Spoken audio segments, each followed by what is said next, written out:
शिक्षा विभाग राजस्थान सरकार की प्रस्तुति शिक्षा दर्शन। बच्चों देखो ज्ञान बढ़ाओ, पढ़ते जाओ बढ़ते जाओ।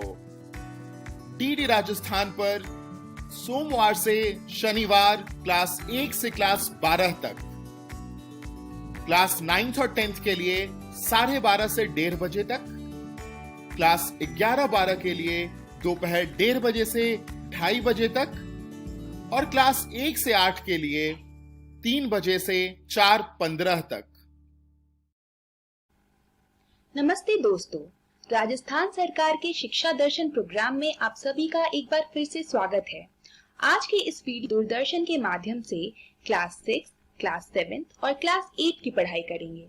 तो चलिए देखते हैं कि हम आज क्या पढ़ेंगे। आज हम क्लास 6 में विज्ञान विषय में पाठ तंतु से वस्त्र तक की शुरुआत करेंगे। क्लास 7 में विज्ञान विषय में रेशों से वस्त्र तक पाठ की शुरुआत करेंगे और क्लास 8 में विज्ञान विषय में संश्लेषित रेशे और प्लास्टिक पाठ की शुरुआत करेंगे।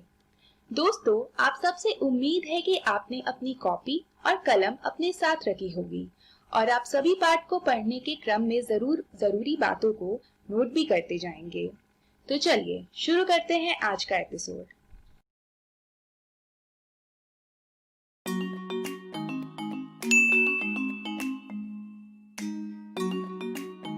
त्योहारों का समय शुरू ही हुआ था कि सुनैना के घर पर तैयारियां शुरू होने लगीं। चाचा जी साज सजावट का सामान लेकर आए और माँ खाने पीने के सामान की तैयारियों में लग गईं।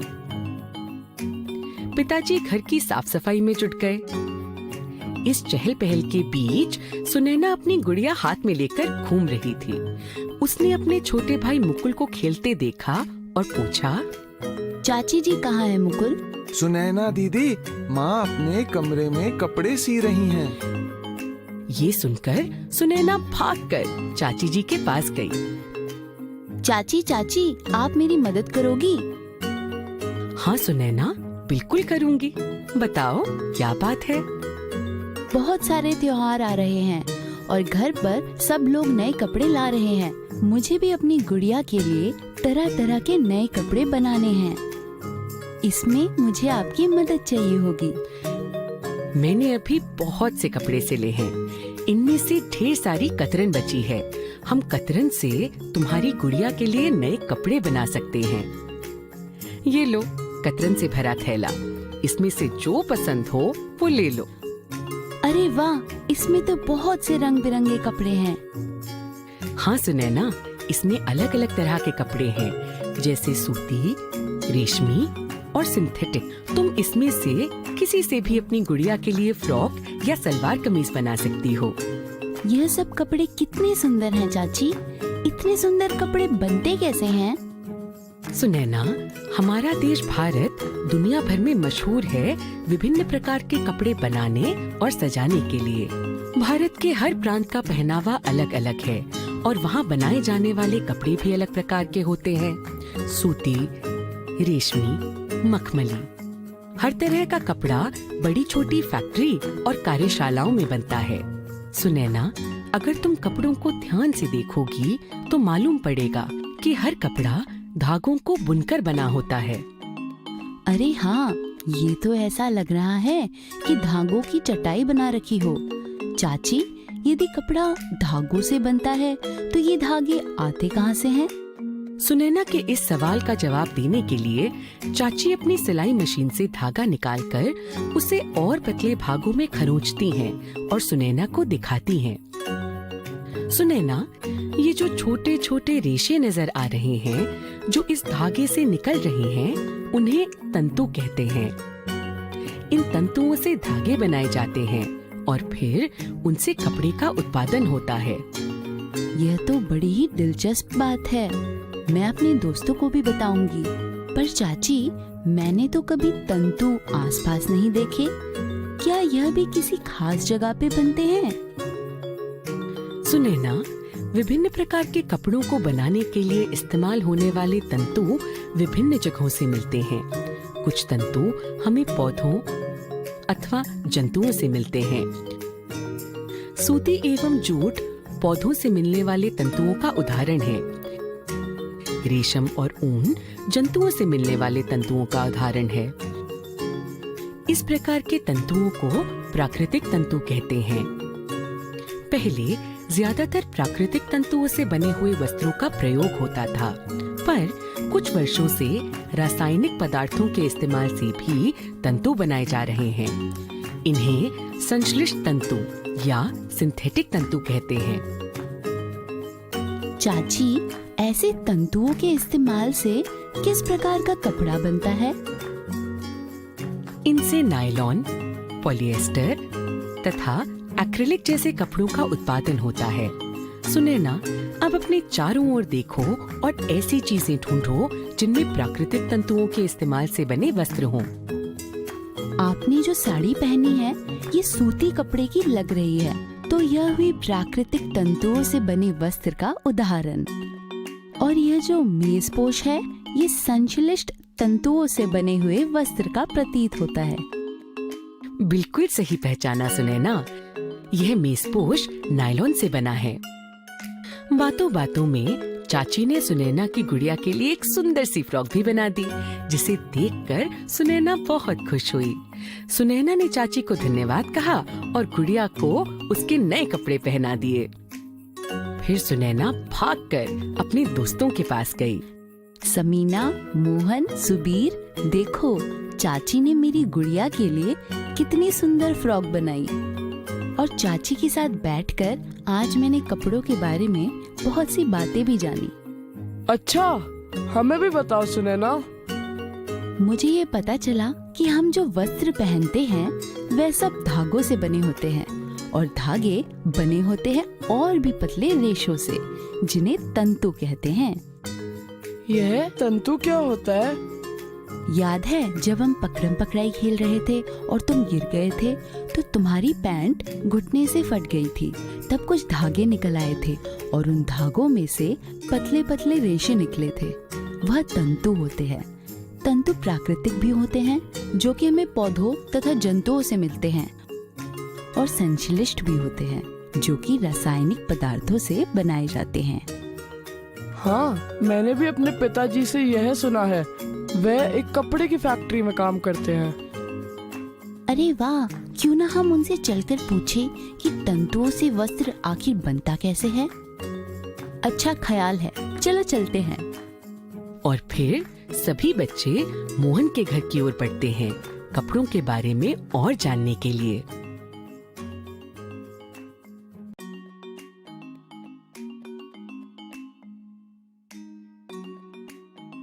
वस्त्रों और तंतुओं पर चर्चा करने के बाद सभी बच्चे मोहन के घर गए। मोहन के पिताजी कपड़ा बनाने की फैक्ट्री में काम करते हैं। सब बच्चे उनसे मिलने के लिए बहुत उत्साहित थे। मोहन के घर पहुंचते ही सब मोहन की माँ से मिले। अरे, आज सब बच्चे साथ में, कैसे हो सब? हम अच्छे हैं आंटी। त्योहार की तैयारियां हो गईं? हाँ आंटी, मैंने तो चाची से अपनी गुड़िया के लिए नए कपड़े भी सिलवा लिए। इतने में मोहन के पिताजी काम से घर आ गए। सभी ने उनको नमस्ते कहा। अरे बच्चों, आज सभी को एक साथ देखकर बहुत अच्छा लगा। पिताजी, हम सब आपसे ही मिलने आए हैं। हमें कपड़ों के उत्पादन के बारे में कुछ जानना है। हाँ अंकल, हम जानना चाहते हैं कि कपड़ा बनता कैसे है। आपकी फैक्ट्री में कपड़ा बनता है ना? हाँ सुनैना, मैं अभी फैक्ट्री से ही वापस आ रहा हूँ। मुझे अच्छा लग रहा है कि तुम सब कपड़े के उत्पादन के बारे में जानना चाहते हो। अच्छा, पहले बताओ, क्या तुम्हें मालूम है कि कपड़ा किस चीज से बनता है? हाँ अंकल, चाची ने मुझे बताया कि कपड़ा तंतुओं से बनता है, और ये तंतु हमें पौधों और जीवों से मिल सकते हैं। अरे वाह सुनैना, बिल्कुल सही कहा। और यह तंतु विभिन्न प्रकार के होते हैं, जिनसे अलग अलग तरह के कपड़े बनते हैं। हाँ अंकल, जैसे सूती, जूट, ऊनी, सिंथेटिक इत्यादि। तुम सबको तो बहुत कुछ पता है। बच्चों, जहाँ मैं काम करता हूँ वहाँ सूती कपड़ा बनता है, तो मैं तुम सबको सूती कपड़ा कैसे बनता है इस बारे में विस्तार से बताता हूँ, ठीक है? जी अंकल। सूती कपड़ा रुई से बनता है। हमारे देश में बहुत सी जगह पर कपास की खेती होती है। कपास के पौधों में से रुई को चुना जाता है, फिर उनके तंतुओं को निकालने के लिए उन्हें ओटा जाता है। इस प्रक्रिया को कपास ओटना कहते हैं। एक बड़ी कंघी जैसे यंत्र की मदद से रुई को ओटा जाता है। पहले लोग हाथ से यह काम करते थे, पर आजकल मशीनों द्वारा भी यह काम होता है। फिर तंतुओं से कपड़ा कैसे बनता है? बताता हूँ बच्चों, सब बताता हूँ। 1 मिनट रुको। मोहन की माँ वहीं पास में दिए सजाने की तैयारी कर रही थीं। मोहन के पिताजी उनसे रुई का गोला ले आते हैं और बच्चों को दे देते हैं। बच्चों, ये लो रुई का गोला। चलो इससे दिए के लिए बातियां बनाने की कोशिश करो। जी अंकल।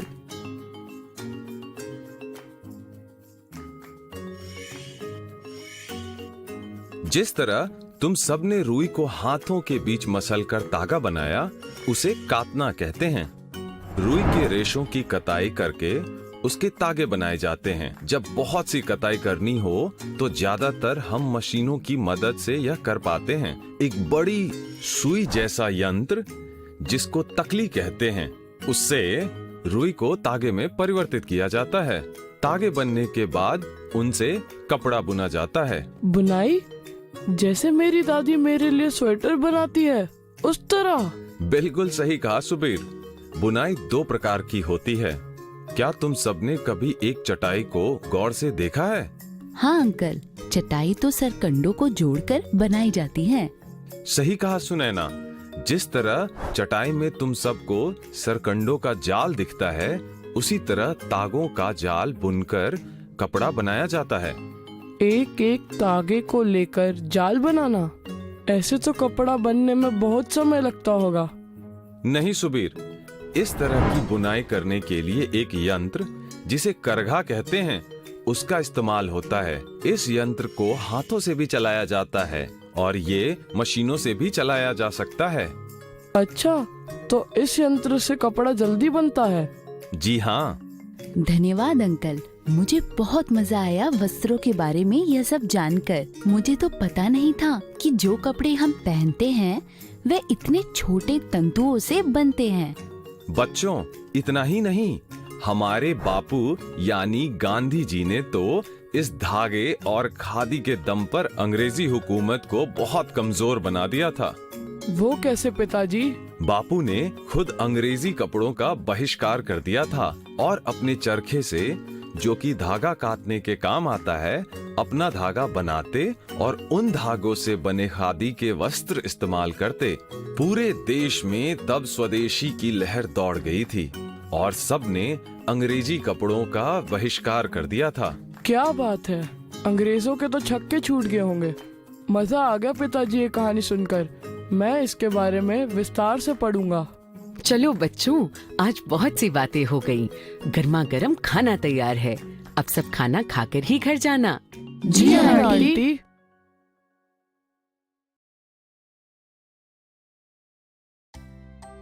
ऊन की कहानी। मैं मानव जाति के लिए बहुत उपयोगी हूँ। मैं कपकपाती सर्दी से आपको बचाता हूँ। मुझसे बने स्वेटर, मोजे, शॉल इत्यादि आपको सर्दी में गर्म रखते हैं और आराम प्रदान करते हैं। मुझसे बने कपड़े काफी लचीले होते हैं। क्या आपने मुझे पहचाना? मैं ऊन का गोला हूँ। मैं आपको अपनी कहानी सुनाने के लिए कश्मीर के पहलगाम ले जाऊंगा। रामू और उसके बाबा महाराष्ट्र से अमरनाथ की यात्रा के लिए आए हैं। वे अपने गाइड खादिर के साथ पहलगाम की सैर करने निकले हैं। इस वीडियो में आप जानेंगे कि ऊन कैसे बनता है। देखो बाबा, कितनी चौड़ी है ये घाटी। ओहो, कितना सुंदर लग रहा है। भाई, इसे बेताब घाटी कहा जाता है। फिल्म बेताब की शूटिंग यहीं हुई थी। सच में सुंदर है। आह, मुझे फिल्म याद आ गई। देखो बाबा, ऊनी कपड़ों की दुकान। माँ के लिए कुछ ले लें? वो हमारे साथ आ नहीं पाई। भाई, मेरे अब्बू भेड़ पालते हैं और हमारी एक दुकान भी है। मैं आपको वहाँ ले चलूं? ठीक है, हम खादिर की दुकान पर जाएंगे। ये मेरे अब्बू की दुकान है। वह दुकान चलाते हैं और मेरे चाचा भेड़ पालन इकाई की देखरेख करते हैं। अंदर आइए। मेरे पास मैडम के लिए पश्मीना शॉल और बहुत सारे ऊनी कपड़े हैं। आप बहुत ही उचित दरों पर अपनी पसंद का कोई भी चुन सकते हैं। पश्मीना? यह इतना महंगा है। मैंने कभी नहीं सोचा था कि शॉल इतना महंगा होगा। सबसे अच्छी क्वालिटी की शॉल पश्मीना शॉल है। मुलायम और हल्की, बहुत ही नरम। त्वचा पर कोई खुजली नहीं होगी। इसे देखिए। यह वास्तव में बहुत नरम शॉल है। बाबा, इसे पश्मीना शॉल क्यों कहा जाता है? मैं इसका उत्तर दूंगा। ये ऊन एक विशेष बकरी से प्राप्त होती है, जिसे पश्मीना बकरी कहा जाता है। यह सबसे बढ़िया क्वालिटी की ऊन है। मैंने ऐसा क्यों सोचा कि केवल भेड़ हमें ऊन प्रदान करती है? बाबा, ब्लैक शीप, ये कविता कितनी बार पढ़ी है बाबा? पता है रामू, ऐसे कई जानवर हैं जो भेड़ के अलावा ऊन प्रदान करते हैं, जैसे बकरी, याक, ऊंट इत्यादि। हाँ सर, आप सही कह रहे हैं। बच्चों, जबकि रामू, उसके बाबा और खादिर दुकान में वस्तुओं की जांच कर रहे हैं, क्या आप सभी ऊन से बनने वाली वस्तुओं को सूचीबद्ध कर सकते हैं? मुझे अब ऊनी चीजों में दिलचस्पी होने लगी है।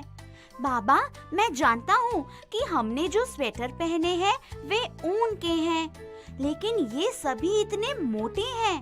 ऐसा क्यों है? अच्छा अवलोकन है।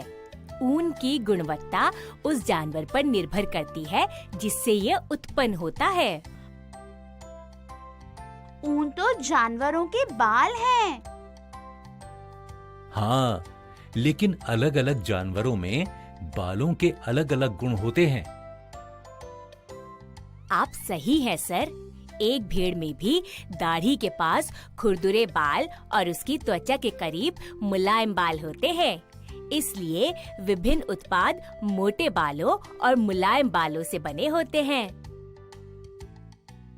अगर मेरा अनुमान सही है, तो यह कालीन जिस पर हम बैठे हैं मोटे ऊन से बना है और यह स्वेटर नरम ऊन से बना है। इस जैकेट को देखा? ये याक ऊन से बना है। ये थोड़ा मोटा है। ऊन के विभिन्न गुण हैं। यह केवल 300 रुपए का है। इसका मतलब है कि कम गुणवत्ता वाला ऊन सस्ता और मोटा है और बेहतर गुणवत्ता वाला ऊन नरम और महंगा है। सही है। बहुत अच्छा अवलोकन है। जैसे कि हमारे बाल अच्छे रहते हैं अगर हम स्वस्थ खाना खाते हैं। मुझे यकीन है कि ऊन की गुणवत्ता जानवरों के खाने पर भी निर्भर करती है।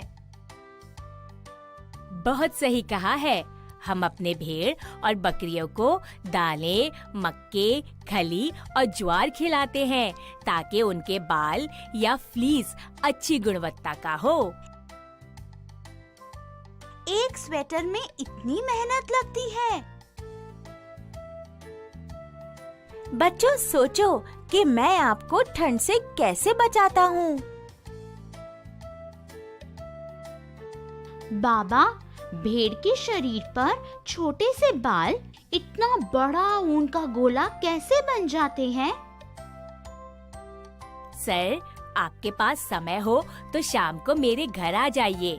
हम ऊन का उत्पादन करते हैं और फिर शॉल बनाते हैं। मुझे आपको प्रक्रिया दिखाने में खुशी होगी। धन्यवाद खादिर, हम आपके घर जरूर आएंगे।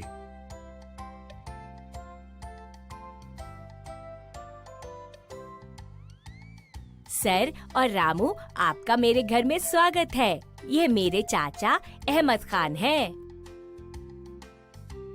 नमस्ते जी। मेरा बेटा यह जानने के लिए बहुत उत्साहित था कि भेड़ और बकरी की खाल के बालों से ऊन कैसे बनता है। जी, हम पहले ऊपरी त्वचा के साथ भेड़ के बाल काटते हैं। अगर इसकी त्वचा का मुंडन किया जाए तो क्या इससे भेड़ को चोट नहीं लगती? सबसे ऊपरी त्वचा मृत है, इसलिए यह भेड़ को चोट नहीं पहुंचाता है। ऐसा लग रहा है कि भेड़ खुश हैं कि उनका मुंडन किया जा रहा है। यहाँ गर्मी है, इसलिए उन्हें अच्छा लग रहा होगा। अरे हाँ, हम साल में एक बार ही इनका मुंडन करते हैं, और वह भी गर्मी होने के दौरान ही। हाँ, मैंने देखा कि मैदानी इलाकों के जानवर की तुलना में ठंडे पहाड़ी इलाकों में रहने वाले जानवरों के बाल बहुत होते हैं। ऐसा लगता है कि यह उनके लिए एक स्वेटर के रूप में कार्य करता है। हाँ, तुम सही कह रहे हो। भेड़ों के बाल उन्हें ठंड से बचाते हैं। भेड़ों का रंग या तो सफेद, भूरा या काला होता है। हमारे पास कितने रंगीन स्वेटर हैं? क्या वे उन्हें रंग देते हैं? हाँ, हम बालों को हटाने के बाद, जिसे ऊन की कटाई कहते हैं, हम मशीन में बाल डालते हैं। इससे ऊन से धूल और तेल की सफाई होती है। इसे अभिमार्जन कहा जाता है। फिर ऊन को कब रंगते हैं? हम साफ किए हुए बालों को फैक्ट्री में भेजते हैं। यहाँ ऊन से बर निकाला जाता है और गुणवत्ता के अनुसार ऊन अलग किया जाता है। फिर उसे रंगा जाता है। क्या वे इसे धागे में बनाते हैं? हाँ, इसे धागे में बनाया जाता है और फिर ऊन का गोला बनता है। हमारे साथ इतना समय बिताने के लिए बहुत बहुत धन्यवाद। मैं एक शॉल खरीदूंगा। रामू की माँ को जरूर पसंद आएगी। धन्यवाद चाचा जी और खादिर, मैंने बहुत कुछ सीखा। धन्यवाद सर। आप हमारे यहाँ आए, हमें बहुत अच्छा लगा। बच्चों, आशा है कि आपको यह वीडियो पसंद आया होगा। इस वीडियो में आपने सीखा कि मैं ऊन उत्पादक जानवरों के बालों से कैसे आकार लेता हूँ। अभी के लिए अलविदा। रेशों से वस्त्र तक। इस कहानी के उद्देश्य हैं वस्त्र तक, रेशों के प्रकार, रेशम के कीड़ों,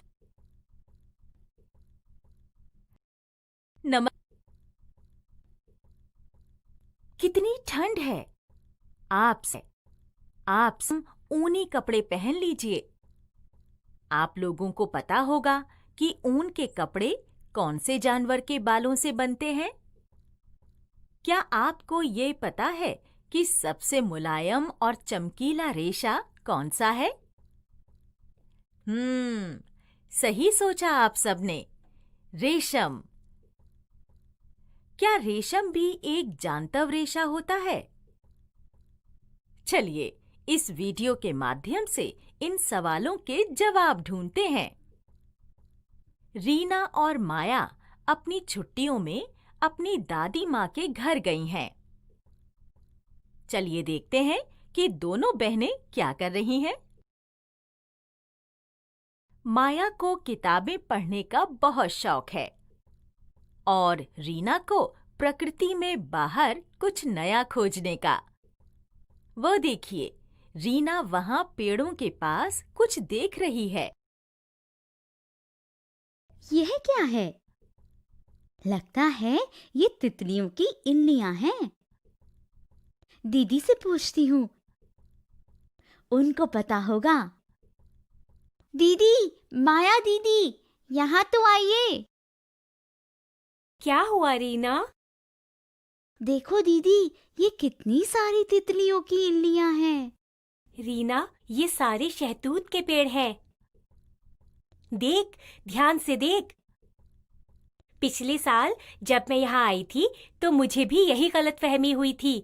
तब दादी ने बताया था कि ये शहतूत के पेड़ हैं और इन पर रेशम के कीट होते हैं। रेशम के कीट? अच्छा, नाम से लगता है कि वे शायद रेशम के कपड़े जैसे होते हैं, मुलायम और चमकीले। रीना, रेशम का कीट रेशम का रेशा बनाता होगा।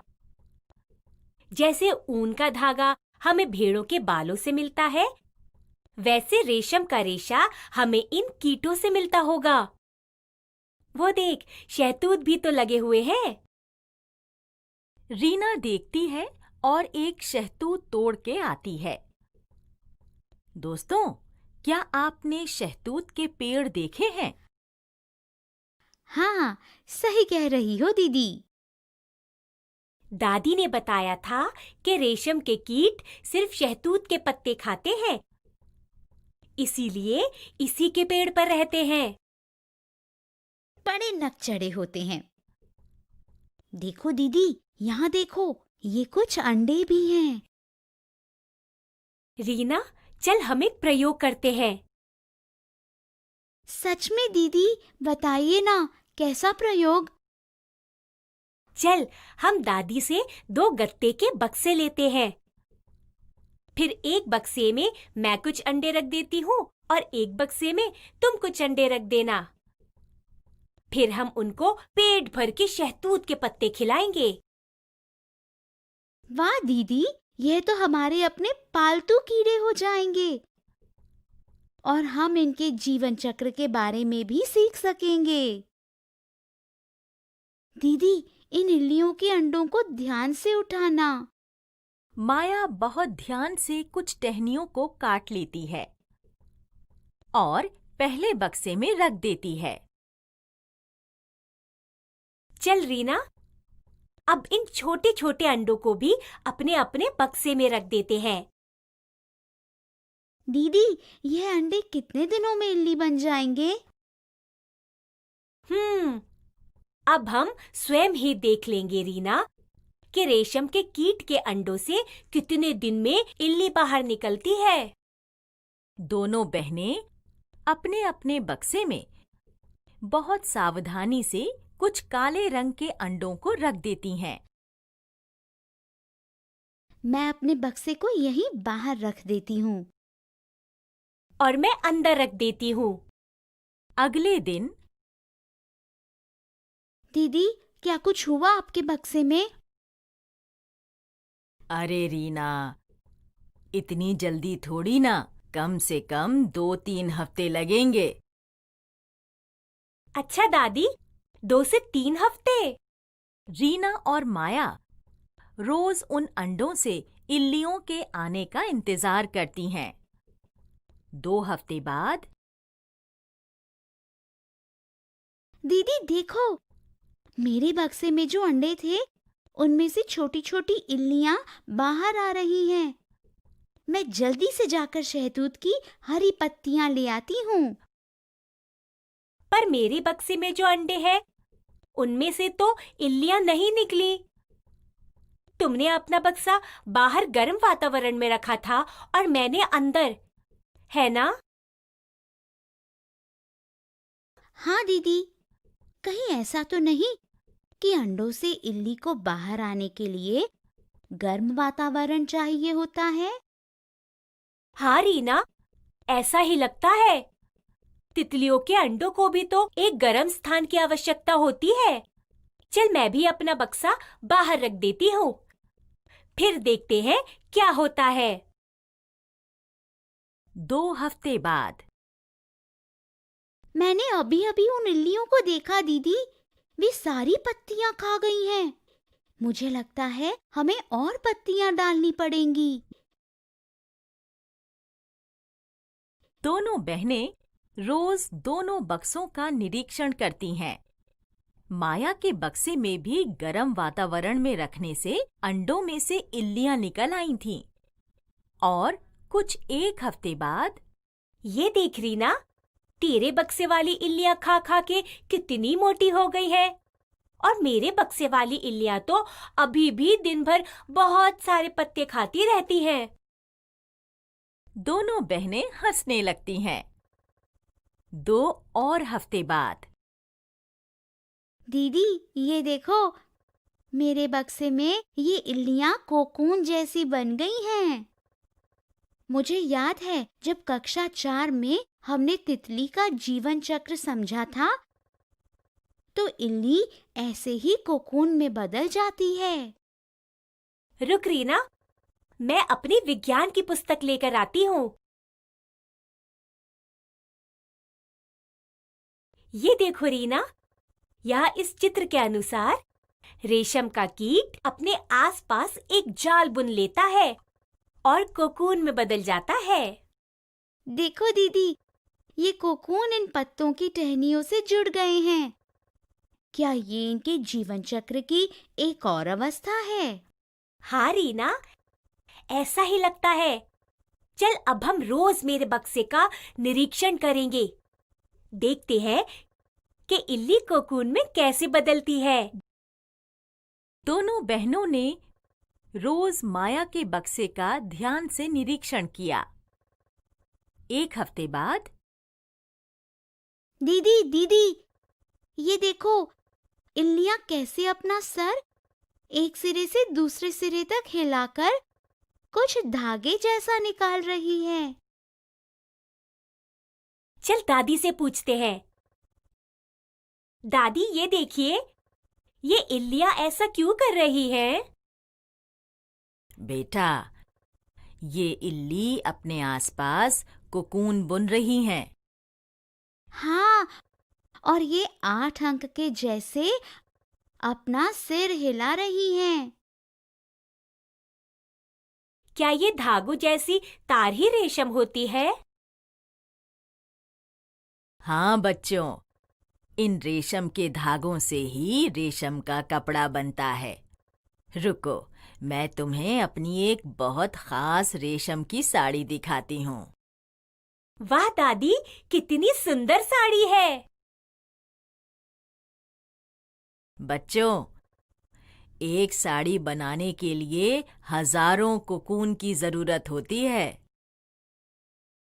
बड़ी मेहनत लगती होगी ना दादी? हाँ बच्चों, रेशम के कीट का बहुत बड़ा योगदान है हमारे बुनाई उद्योग में। दादी, इन कोकूनों से रेशम को कैसे निकाला जाता है? बच्चों, रेशम का धागा प्राप्त करने के लिए बहुत सारे कोकूनों का उपयोग किया जाता है। उन्हें धूप में रखा जाता है और पानी में उबाला जाता है। इस प्रकार से रेशम का फाइबर अलग होता है। क्या इन कोकूनों को उबाला जाता है? ये तो अच्छी बात नहीं है दादी। हाँ माया, सही कह रही हो, पर पता है, आजकल एक नई प्रक्रिया की खोज हुई है। कैसी प्रक्रिया दादी? एक ऐसी प्रक्रिया जिससे बनाई जाने वाली सिल्क में रेशम के कीट को कोई भी नुकसान नहीं पहुंचाया जाता है। इसे अहिंसा सिल्क कहते हैं। अरे वाह, कितनी अच्छी बात है। किसी रेशम के कीट को नुकसान नहीं होना चाहिए। मैं बड़ी होकर ऐसी और प्रक्रियाओं की खोज करूंगी। जिससे रेशम के कीटों को हानि नहीं पहुंचाई जाए। शाबाश बच्चों। अरे वाह, कितना मजेदार प्रयोग था ये। हमने रेशम के कीट के जीवन चक्र का स्वयं अन्वेषण किया। ये जानना भी कितना दिलचस्प होगा कि रेशम के धागे से रेशमी कपड़ा कैसे बुना जाता है। माया और रीना अपने अपने बक्से का निरीक्षण करती रहीं, जब तक रेशम का कीट नहीं बना। तो दोस्तों, आशा करते हैं कि आपने इस वीडियो के द्वारा रेशम के कीट के बारे में जानकारी प्राप्त की होगी। माया के सवाल की तरह मैं भी जानना चाहूंगी कि रेशम के धागे से रेशमी कपड़ा कैसे बुना। तो जल्द मिलते हैं दोस्तों।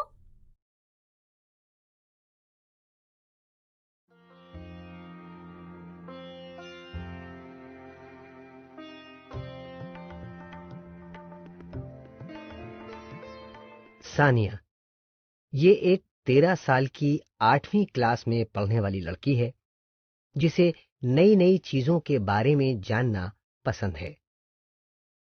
मम्मी जी, सानिया की मम्मी, जिनकी उम्र लगभग 40 साल है, जो कि शहर में रहती हैं, वो सानिया को नई चीजें खोजने, जानने में मदद करती हैं। कबीर, सानिया का बड़ा भाई, जिसकी उम्र 14 साल है, वो 9वीं क्लास में पढ़ता है और सानिया को नई नई चीजें समझने में मदद करता है। ओहो, ये एक तो बाहर तेज बारिश हो रही है। इतनी मुश्किल से छत वाली रस्सी को यहाँ बांधा था, अब ये भी टूट गई। अब कपड़े कैसे सूखेंगे? पर ये टूट कैसे गई? शायद गीली होने से इसके रेशे कमजोर पड़ गए होंगे। जूट की ही रस्सी है ये। मैं और भैया जाकर दुकान से नई और मजबूत रस्सी लाते हैं। आप मुझे पैसे दे दीजिए। छाता लेकर जाना, बाहर बारिश हो रही है। मम्मी जी, देखो, मुझे दुकानदार ने ये नायलॉन की रस्सी दी और कहा कि ये इतनी मजबूत है कि बार बार गीली होने पर भी ये नहीं टूटेगी। मैंने और भैया ने इसे रस्साकसी के खेल की तरह खींच कर भी देखा, है ना भैया? हाँ मम्मी, मैंने भी सुना है कि ये इतने मजबूत रेशे से बनी होती है कि इससे चट्टानों पर चढ़ने के लिए भी इस्तेमाल किया जाता है। ओह अच्छा, तो नायलॉन का रेशा हमें कौन से पौधे से मिलता है? ये किसी पौधे या जंतु से नहीं, बल्कि इंसानों ने खुद बनाए हैं। तुम्हारा छाता भी तो इसी से बना है। ओह, मेरा छाता भी। अब मैं समझी कि इंसान ने नायलॉन जैसा रेशा क्यों बनाया होगा, ताकि इससे बनी चीजें मजबूत भी हो और जल्दी से गीली भी ना हो, जैसे ये रस्सी और छाता। सही कहा ना मैंने दोस्तों? क्या आप पता लगा सकते हैं कि और कौन-कौन सी चीजें हैं जो नायलॉन से बनाई जाती है?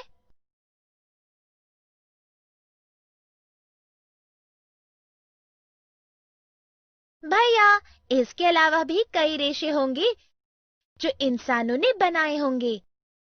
चीजें मजबूत भी हो और जो पानी में गलती भी नहीं।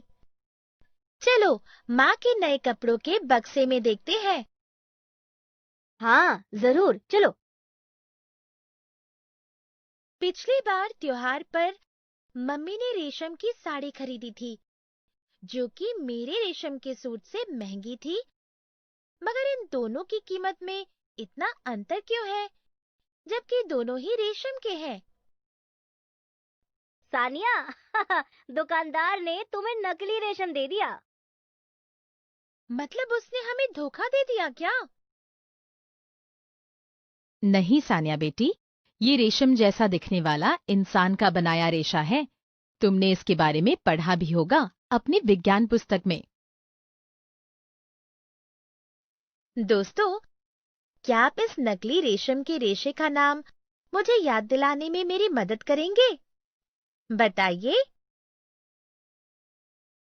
ये देखो दोस्तों, मेरा नकली ऊन से बना स्वेटर। आप खुद भी अपनी विज्ञान पुस्तक में इस नकली ऊन का नाम पता लगा सकते हो।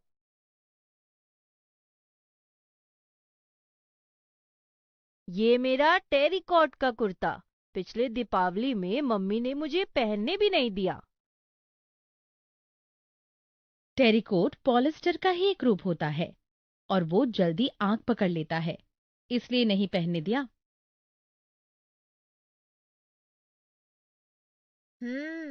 अच्छा। तुम्हें याद है कबीर, तुमने एक बार पेट बॉटल में गर्म गर्म पानी डाल दिया था तो वो बोतल पिघलकर सिकुड़ गई थी। इनकी कुछ कमियां हैं तो बहुत से फायदे भी तो है। इनका इस्तेमाल बढ़ता जा रहा है। ये मजबूत है, हल्की है और दोस्तों, आपको क्या लगता है और क्या-क्या कारण हो सकते हैं कि आजकल इनका इस्तेमाल बहुत होने लगा है? पता लगाइए।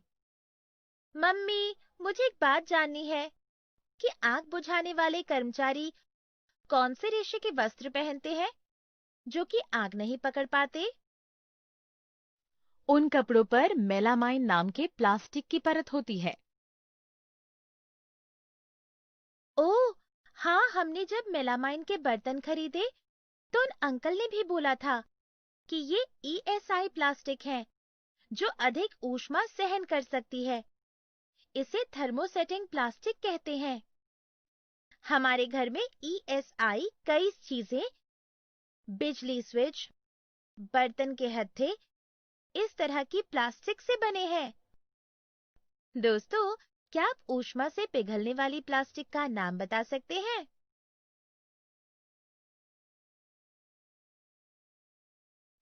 हाँ सानिया, लेकिन तुम जानती हो ना कि प्लास्टिक हमारे वातावरण के लिए हानिकारक भी हो सकती है। हम लोग इन्हें इस्तेमाल करके कहीं भी फेंक देते हैं। नदियों में, सड़कों पर प्लास्टिक इतनी इकट्ठा हो चुकी है। हमारे विद्यालय में प्लास्टिक खत्म करो अभियान में बताया गया था कि ये एक ऐसी वस्तु है जिसे खत्म होने में सैकड़ों साल लग जाएंगे। तो इस अभियान में कैसे साथ दोगी सानिया? बताओ। S/R सिद्धांत अपनाऊंगी, जैसे प्लास्टिक की थैली की जगह कपड़े का थैला। हम प्लास्टिक की जगह स्टील की बोतलों का इस्तेमाल कर सकते हैं। हम एक चीज को फेंकने के बजाय बार बार इस्तेमाल भी कर सकते हैं। दोस्तों, आपको क्या लगता है, पर्यावरण को बचाने के लिए प्लास्टिक को कम करने के और क्या-क्या उपाय हो सकते हैं? दोस्तों, आज जो कुछ हुआ उससे हमने सीखा। 1. इंसान द्वारा बनाए गए रेशे जैसे नायलॉन, रेयॉन, एक्रिलिक और पॉलिस्टर के बारे में। 2. इनसे बने वस्तु की विशेषताओं के बारे में। 3. प्लास्टिक के प्रकार और प्रयोग के बारे में। 4. प्लास्टिक के निपटारे के उपाय के बारे में। हेलो दोस्तों, आशा है आप सबको आज पाठ पढ़ के बहुत मजा आया हो। तो चलो देख लेते हैं कि आज हमने क्या पढ़ा। आज हमने क्लास 6 में विज्ञान विषय में पाठ तंतु से वस्त्र तक पढ़ा। क्लास 7 में विज्ञान विषय में रेशों से वस्त्र तक पढ़ा और क्लास 8 में विज्ञान विषय में संश्लेषित रेशे और प्लास्टिक पार्ट पढ़ा। एक आवश्यक सूचना, आज का प्रसारित एपिसोड का पुनः प्रसारण YouTube पर भी किया जाएगा। आप शिक्षा दर्शन DD राजस्थान YouTube पर सर्च करके इस तरह पहुंच सकते हैं। धन्यवाद। इस प्रसारण से संबंधित सुझाव और अपने प्रश्न इत्यादि आप हमें इस ईमेल एड्रेस पे भेज सकते हैं, शिक्षा दर्शन राजस्थान @gmail.com।